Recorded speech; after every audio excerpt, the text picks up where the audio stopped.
देश के जो प्राइम मिनिस्टर हैं उन्होंने एक तो फ्री अनाज की घोषणा की, लेकिन वितरण के जो काम थे लोगों को राहत पहुंचाने के राज्यों के जिम्मे था।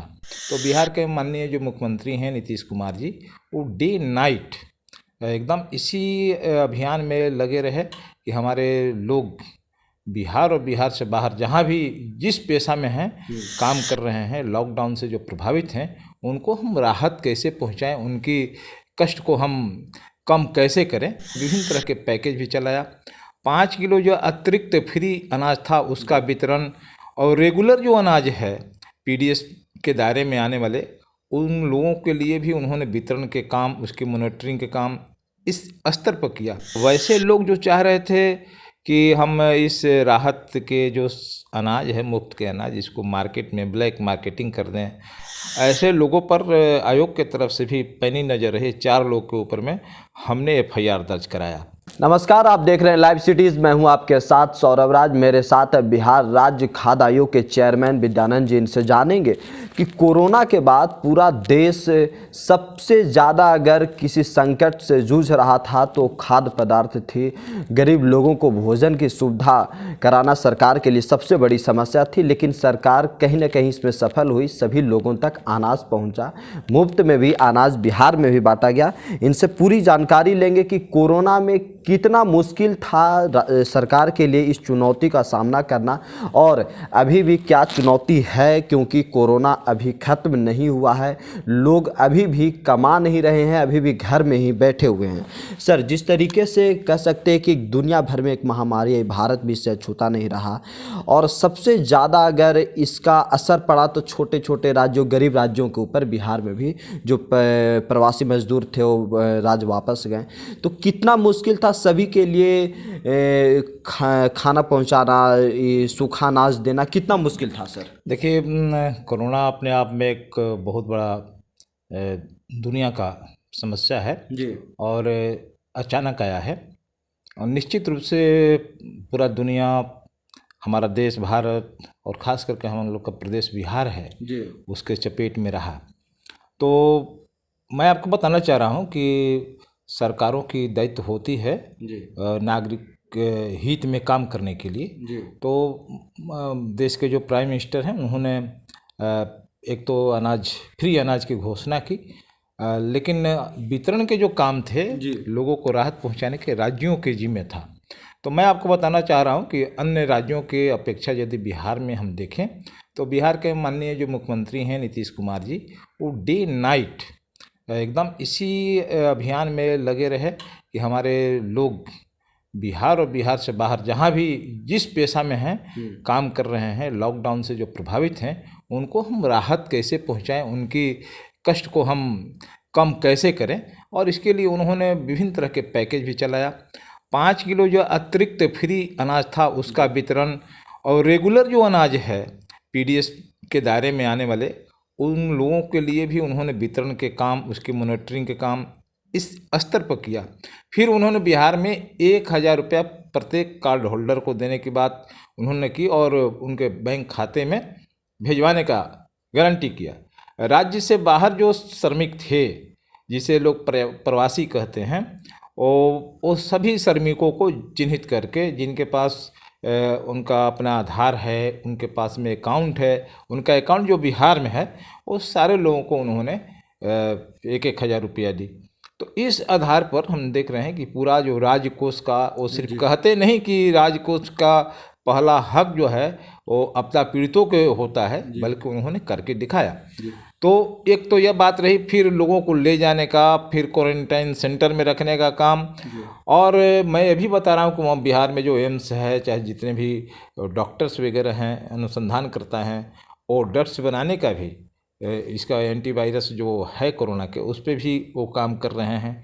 और आज भी लोग इसको हल्के ढंग से जहाँ ले रहे हैं, ठीक मुख्यमंत्री ने, नीतीश बाबू ने उसको बड़ी गंभीरता के साथ लेकर के लोगों में अवेयरनेस, जागरूकता, ये सारा चीज़ के काम को कर रहे हैं। देखिए अभी भी ये चुनौती है सर सरकार के सामने कि जो गरीब हैं उनको कैसे सूखा राशन पहुंचाए, क्योंकि बीच बीच में खबरें ये भी आई कि डीलर जो ग्रामीण इलाके में होते हैं वो कुछ धांधली कर रहे हैं, वो सही से राशन बांट नहीं रहे हैं गरीबों में। देखिए राशन बांटने का, वितरण के काम तो जन वितरण जो विक्रेता है, दुकानदार है, उसी के जिम्मे है। और मैं समझता हूँ कि उनकी आदत सही में आमतौर पर तो ठीक ठाक है, लेकिन कुछ खास ऐसे लोग हैं जो उसमें माफियागिरी के काम करते हैं। और उस पर सरकार का, खास करके मैं आयोग के अध्यक्ष, बिहार राज्य खाद्य आयोग के अध्यक्ष होने के नाते मेरी भी नज़र थी।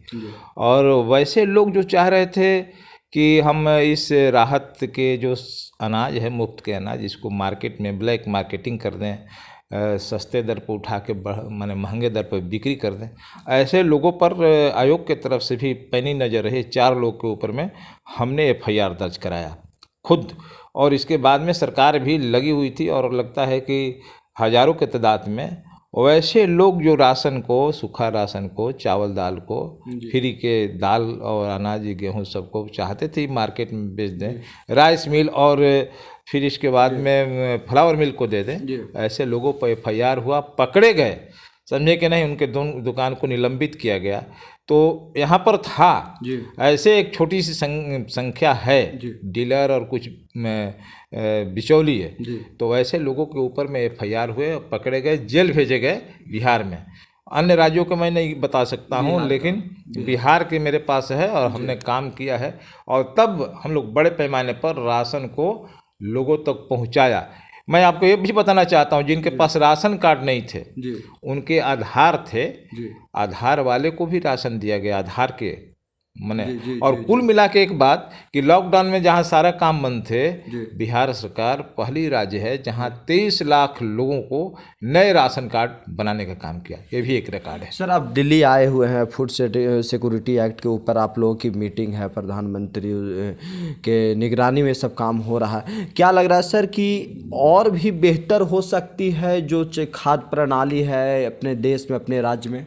देखिए मैं आपको बताना चाह रहा हूँ कि 4 तारीख को, पिछले 4 तारीख को नेशनल फूड सिक्योरिटी एक्ट के जो मूवमेंट करते हैं, उसका देख रेख करते हैं, उसके सेक्रेटरी ऑल इंडिया के मीटिंग वीडियो कॉन्फ्रेंसिंग किए थे, उसमें मैं भी शामिल था।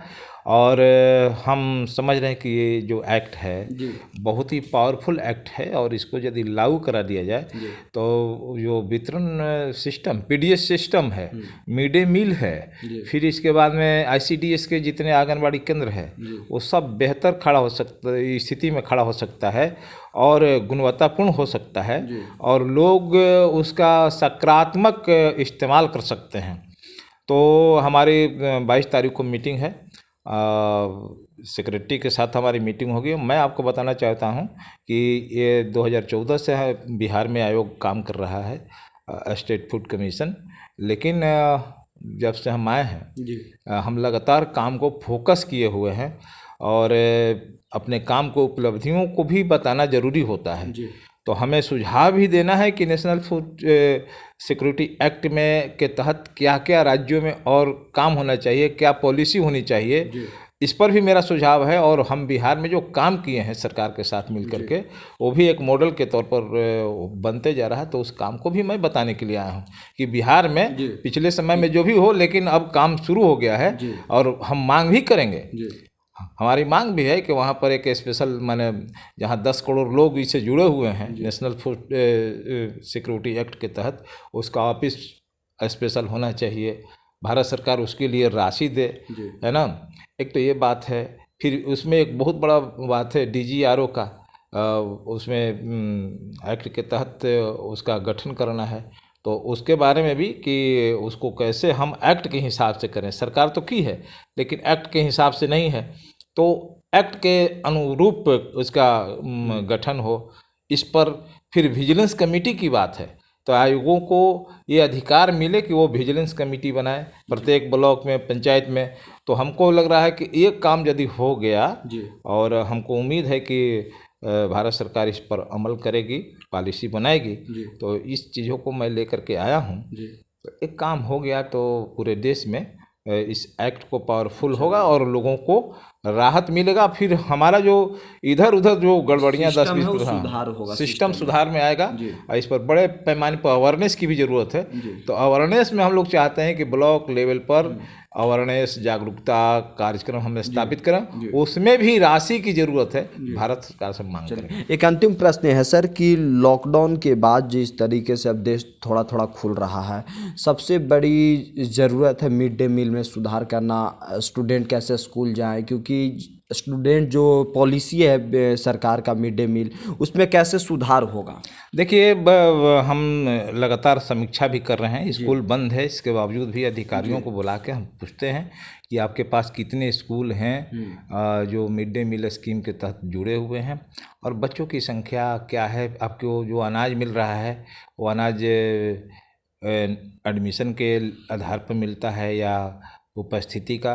तो हमने इसको ये करते हैं मूल्यांकन, और हमारा यह है कि 100% यदि अगर नामांकन हुआ तो हमारी उपस्थिति 100% होना चाहिए। ये तभी होगा यदि उसके लिए मिड डे मील है तो उसको बेहतर कैसे कर दिया जाए, खाने के लायक और कैसे बना दिया जाए। एक तो ये बात है। दूसरा है एजुकेशन का जो पॉलिसी है, पढ़ाई का जो क्वालिटी है, उसको कैसे हम ठीक करें। तो पढ़ाई का सरकारी संस्थानों में मिड डे मील जहाँ स्कीम चल रहा है तो 2 स्तर पर काम, पढ़ाई और फिर मिड डे मील, ये दोनों को अगर गुणवत्तापूर्ण अगर हो जाता है तो हम समझते हैं कि न सिर्फ बिहार बल्कि देश में जो सरकारी स्कूलों में पढ़ने वाले लोग हैं उसको माने बेहतर किया जा सकता है, उनकी पढ़ाई को बेहतर किया जा सकता है। और निश्चित रूप से जहाँ प्राइवेट सेक्टर एजुकेशन में आया है, इतने महंगे हो गए हैं और लोग सरकारी तरफ आ रहे हैं, तो अब सरकार के तरफ। और हम इस मामले में मैं ये बात कहूँगा कि दिल्ली में जो अरविंद केजरीवाल जी मॉडल बनाए हैं, हमको लगता है कि बिना किसी भेदभाव को इस मॉडल को 2-3 मॉडल जो है उसको राज्यों को एक्सेप्ट करना चाहिए। चलिए, शुक्रिया सर, थैंक यू हमारे साथ बात करने के लिए।